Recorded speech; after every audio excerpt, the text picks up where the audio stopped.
On voit qu'en tout cas, il se passe quelque chose, un petit frémissement. Alors, est-ce que ça va un peu mieux, beaucoup mieux? En tout cas, c'est moins pire apparemment qu'il y a 2 ans. Et justement, l'objectif de cette conférence était de faire le point sur, par rapport à il y a 2 ans, la compétitivité. On en est où? Ce problème de compétitivité, ne serait-ce que parce que nous avions travaillé avec le CCFA sur un travail sur le problème spécifique de compétitivité à la filière automobile. Et ça, on avait fait déjà des premiers travaux qui dataient de 2008-2009, qui identifient bien cette difficulté. Donc, même si on prend comme point de départ de prise de conscience du problème de compétitivité 2008-2009, on se rend compte qu'on est allé assez vite, d'une certaine manière, pour mettre en place les premières mesures. Mais on parle ici de mesures qui sont de nature presque emblématique, non pas symbolique, mais emblématique. Emblématique dans le sens où, pour la première fois, il y a le mot compétitivité qui intervient dans une mesure de politique économique. Donc ce n'est pas un gros mot quelque part. Non, c'est en cela que c'est emblématique. C'est exactement en cela que c'est emblématique. Le mondial 2014 ne s'ouvre pas sous les mêmes auspices que le mondial 2012.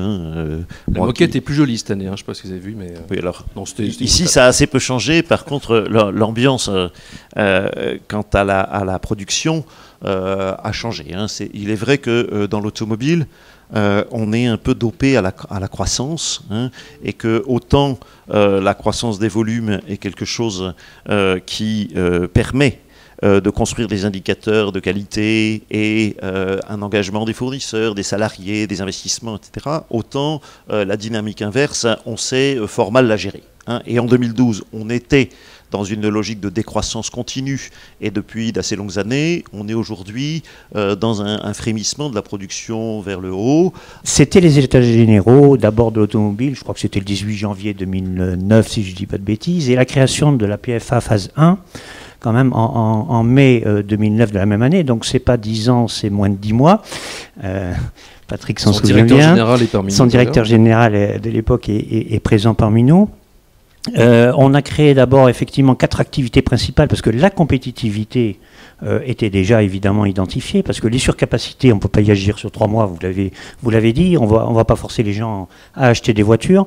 L'emploi a été à l'époque fortement menacé, et donc on a créé en fait cette plateforme automobile qui est un lieu d'échange, qui s'est ensuite enrichi d'un support régional avec les associations régionales des industries de l'automobile, les ARIA, qui aujourd'hui œuvrent, mais on aura le temps de détailler ça après. Donc on a œuvré en interne filière pour d'abord s'organiser, et 2, pour essayer d'identifier les leviers dans lesquels on pourrait agir. Alors il y avait plusieurs leviers, il y a toujours plusieurs leviers.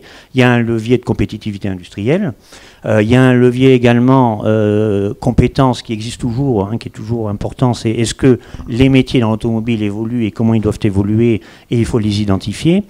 Il y a un volet stratégique naturellement. Et puis, il y a un autre volet, enfin je ne vais pas tous les citer, mais il y a un volet également sur lequel je reviendrai volontiers, c'est sur la compétitivité des filières métiers. On identifie grosso modo 11 filières métiers en automobile. Oui, alors c'est ce que disait mon voisin, toutes les mesures en faveur de l'industrie sont bonnes à prendre.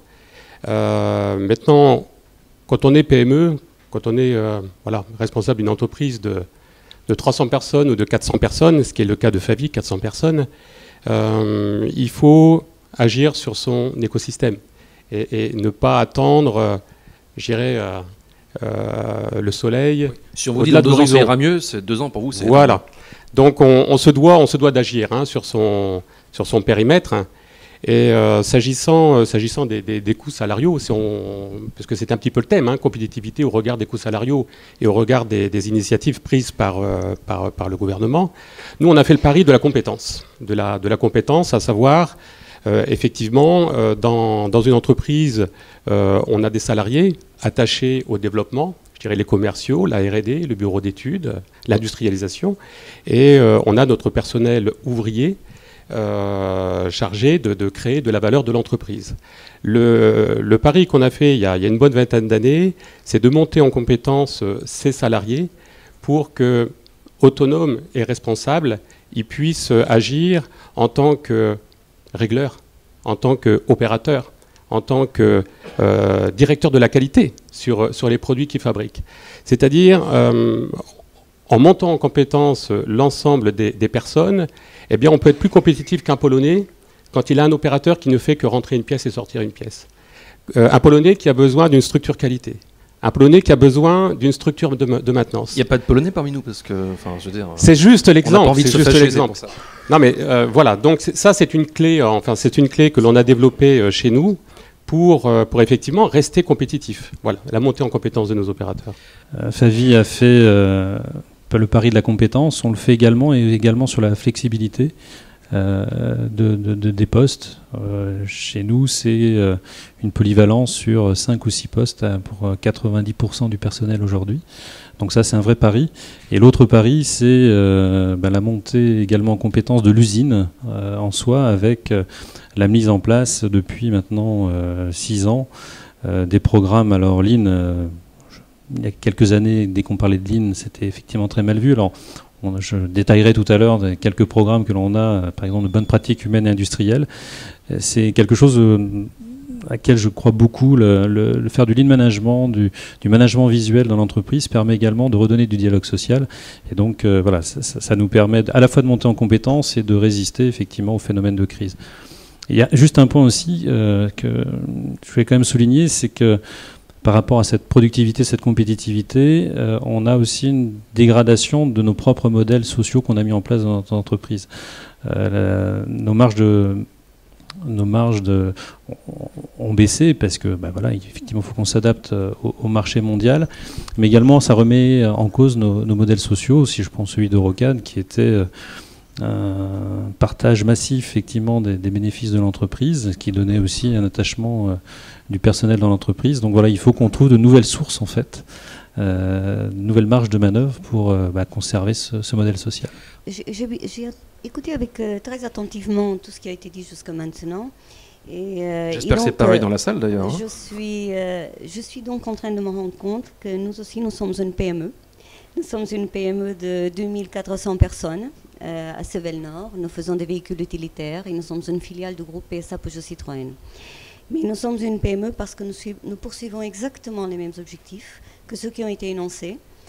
C'est-à-dire que pour nous, la compétitivité ne passe pas uniquement par la maîtrise des coûts salariaux, elle passe bien évidemment par la maîtrise des coûts salariaux, mais aussi par l'accroissement des compétences. Et c'est dans ce sens-là que cet accord a été construit. Donc c'est une condition nécessaire, la maîtrise des coûts salariaux, mais c'est loin d'être suffisant. Il faut réinventer l'industrie, la façon comme on l'exploite. Nous souhaitons, comme vous, et pour cela nous avons déjà investi aux alentours de 206 000 heures de formation pour 2400 salariés, donc ça fait à peu près 85 heures de formation par salarié depuis la signature de l'accord à Sevel, donc depuis le mois de juillet 2012, parce que nous croyons aussi que nos opérateurs ils peuvent demain être le directeur qualité de la qualité à leur poste. Et c'est comme ça qu'on maîtrisera les vrais coûts salariaux. Ce que j'avais envie de dire, je le dis maintenant parce que j'ai le micro, c'est que je voudrais rendre hommage, c'est quand même pas tous les jours, au gouvernement en général. Il se trouve que c'est celui-ci, ça aurait pu être celui d'avant, c'est pas grave. Mais le programme de litre au 100, on s'en souvient, ça a été quand même lancé par Jean-Marc Ayrault, dans le ciel bleu, azur ou gris, je ne sais plus. Donc pour moi, c'est un peu le rôle du politique. Quand ça marche pas mal.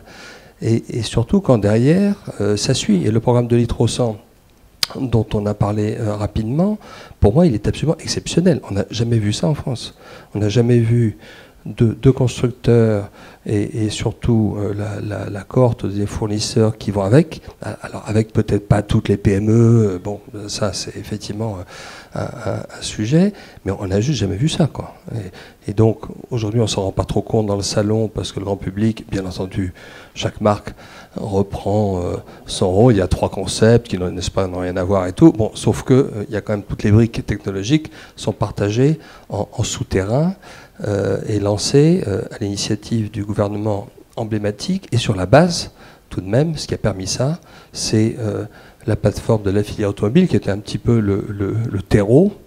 Et puis au-dessus du terreau, ce qui l'a vraiment nourri, c'est le comité technique automobile lancé il y a 2-3 ans.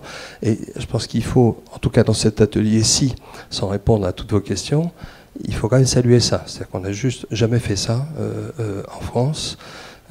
Et c'est l'alliance du collectif. Il y a deux niveaux, quoi. Il y a le national, hyper collectif, qui doit inspirer, plutôt desserrer les contraintes plutôt que contraindre. Enfin, c'est un petit peu le changement peut-être d'aujourd'hui. Et puis il y a le local qui n'est plus non plus individuel. Enfin, on l'a vu au niveau des entreprises, même dans les entreprises, il n'y a plus rien d'individuel. Tout est collectif. C'est le lean, c'est la déclinaison opérationnelle, c'est les déclinaisons d'accords de compétitivité. Bon, dans les accords globaux, on doit desserrer ce qui peut être desserré, mais à la fin, ou même au début, parce que c'est Sevenor qui effectivement a lancé la vague des accords de compétitivité dans l'automobile. Après, ça a été Renault, et après, plus globalement, PSA. On n'arriverait jamais à négocier un truc pareil au niveau national. C'est absolument impossible. Donc, le national, il doit juste desserrer les contraintes, inspirer, comme c'est le cas de litre au 100. Et derrière, le boulot, c'est le nôtre à chacun sur le terrain. Et il est hyper collectif. Il n'est plus individuel.